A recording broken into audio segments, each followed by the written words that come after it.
வணக்கம் நண்பர்களே. இன்றைய பதிவுல நம்ம எத பத்தி பார்க்க போறோம்னா, இரண்டாவது கிரெடிட் கார்டுக்கான அவசியம் என்ன? நன்மைகள் என்னன்றத பத்தி தான் இந்த வீடியோல பார்ப்போம். ஒரு ஒரு காலகட்டத்தில கிரெடிட் கார்டு வச்சிருக்கிறதே ஒரு பெரிய விஷயமா இருந்தது. ஆனா, இன்னைக்கு எத்தன கிரெடிட் கார்டு வச்சிருக்காங்க? அப்படின்ற கேள்வி இருக்கு. ஒருத்தர் நெறைய அளவுக்கு அதிகமான கிரெடிட் கார்டு வச்சிருந்தா கண்டிப்பா அது ஆபத்து தான். ஆனா, ஒ ஒரு 2வது கிரெடிட் கார்டு இருந்தா சில நன்மைகளும் இருக்கு. அத பத்தியும் நம்ப கொஞ்சம் சிந்திக்க வேண்டியது இருக்கு. அந்த நன்மைகள பத்தி தான் நம்ப இந்த வீடியோல பார்க்க போறோம். அதுக்கு இந்த வீடியோக்கு போறதுக்கு முன்னாடி இன்றைய கேள்வி, கிரெடிட் கார்ட் லான்ச் பண்றதுக்கு ஒரு முன்னோடியா இருந்தது. அது அது என்ன? அது எப்ப லான்ச் பண்ணது? அத பத்தி தெரிஞ்சுக்கணும்னா, நீங்க இந்த வீடியோவ ஃபுல்லா பாருங்க. நான் இந்த வீடியோவ முடிவுல நான் அத பத்தி உங்களுக்கு ஷேர் பண்றேன். வாங்க நண்பர்களே, இப்போ வீடியோக்குள்ள போகலாம். நம்ப 2வது கிரெடிட் கார்டு வச்சிருக்கிறதுனால உள்ள முக்கியமான நன்மை என்னன்னா, நீங்க வந்து இன்ட்ரெஸ்ட் ஃப்ரீ பீரியட நம்ப ப்ராப்பரா யுட்டிலைஸ் பண்ணணும். அதாவது நான் இதுக்கு முன்னாடி பதிவுகள்லயே சொல்லியிருக்கேன். நமக்கு பில்லிங் சைக்கிள்னு ஒண்ணு இருக்கும். அடுத்து அந்த செலவு பண்ணத பே பண்ற டேட்டுன்னு ஒண்ணு இருக்கும். அதாவது இந்த டேட் பார்த்தீங்கன்னா, கிட்டத்தட்ட ஒரு 45 நாள் வரும். நம்ப மொத செலவு பண்ண ஆரம்பிக்க பில் ஸ்டார்ட் பண்ற டேட், சைக்கிள் ஸ்டார்ட் பண்ற டேட் எவ்ரி மந்த் ஃபர்ஸ்ட்டா இருக்கலாம். அது பில் ஜெனரேட் ஆகுற டேட் வந்து அந்த மந்த் எண்ட் அதாவது 30ஆம் தேதி இருக்கலாம்.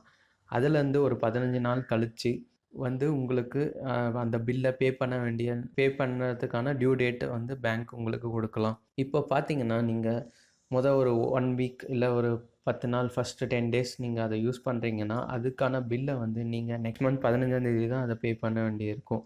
அப்படி பார்க்கும்போது நமக்கு கிட்டத்தட்ட ஒரு 40, 45 நாள் வந்து நீங்க செலவு பண்றதுக்கான பணத்த 45 நாள் கழிச்சு பே பண்ணா போதும். ஸோ, அதே போல நீங்க இதனால என்ன பண்ணலான்னா, அடுத்த கார்டு வந்து வேற ஒரு பில்லிங் சைக்கிள், டியூ டேட் இருக்கிற மாரி நீங்க அத சேஞ்ச் பண்ணிக்கிட்டீங்க. இத வந்து நீங்க உங்க கிரெடிட் கார்ட்ல கம்பெனில சொன்னா கூட, அவங்களே உங்களோட டியூ டேட், பில்லிங் சைக்கிள் எல்லாத்தையும் நீங்க மாத்திடுவாங்க.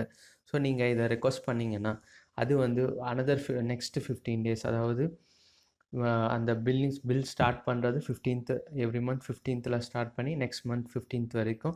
அதுலேருந்து ஒரு 15 டேஸ் உங்களுக்கு பே பண்ற டைம். ஸோ, இப்படி நீங்க ஒரு 15 டேஸ் 2 கிரெடிட் கார்டுக்கு நடுவுல நீங்க ஒரு 15 டேஸ் வந்து தள்ளி வச்சிருந்தீங்கன்னா, நீங்க வந்து எஃபெக்டிவா 2 கார்டையும் மாத்தி மாத்தி யூஸ் பண்ணி, கிரெடிட் கார்ட்ல இன்ட்ரெஸ்ட் பே பண்ணாம நீங்க கிரெடிட் கார்ட யூஸ் பண்ணலாம். அடுத்த முக்கியமான விஷயம், நீங்க ஒவ்வொரு கிரெடிட் கார்ட்ல ஒரு ஒரு ஆஃபர் குடுப்பாங்க. ஒரு ஒரு டீல்ஸ் இருக்கும். எக்ஸாம்பிள் வந்து இந்த ஐசிஐசிஐ அமேசான் கார்டுன்னு ஒண்ணு இருக்கு. அத பார்த்தீங்கன்னா, நீங்க அமேசான் வெப்சைட்ல யூஸ் பண்ணீங்கன்னா 5% வரைக்கும் டிஸ்கவுண்ட் தராங்க. அதே மாரி சில கிரெடிட் கார்ட்ஸ் வந்து பெட்ரோல் பங்க்ல அதாவது சிட்டி பேங்க்ஸ் கிரெடிட் கார்ட்ஸ் சிலது வந்து பெட்ரோல் பங்க்ல நீங்க பர்ச்சேஸ் பண்ற பெட்ரோலுக்கு கேஷ்பேக் நெறைய தருவாங்க. இந்த மாரி ஒவ்வொரு கார்ட்ல ஒரு ஒரு டீல்ஸ் இருக்கும். அதெல்லாம் நீங்க ப்ராப்பரா சூஸ் பண்ணி, அது உங்களுக்கு எது சூட்டபிளா இருக்குமோ, அத நீங்க வந்து யுட்டிலைஸ் பண்ணலாம். அடுத்து பேக்கப் மாதிரி சொல்லலாம்.